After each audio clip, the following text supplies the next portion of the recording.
for Mackellar. Thank you, Mr Speaker. My question is to the Minister for the Environment. Minister, last year you expanded the water trigger in our national environment laws so all forms of unconventional gas were covered by it.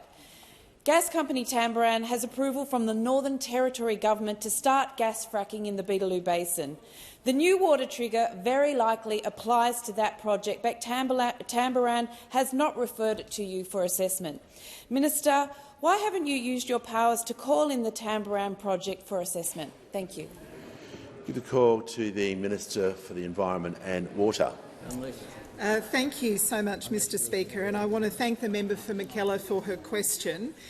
She has been a very long-term advocate for better environmental protections, and she did an enormous amount of work on the issue of strengthening the Environment Protection and Biodiversity Conservation Act to broaden the water trigger to all forms of unconventional gas.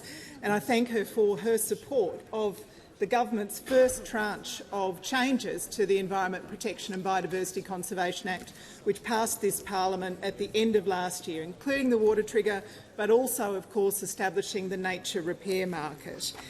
Mr Speaker, of course, as a potential decision-maker, I'm not able to comment on any individual matters that may come before me, but I want to reassure the member for Mackellar that the Department of Climate Change, Energy, the Environment and Water wrote to all known companies that have activities in the Beetaloo Basin, including Tamboran Resources, to inform them of their new obligations that may apply to any operations they have under the water trigger amendments. I haven't received any referral for the activities of any of those companies in the Beetaloo Basin.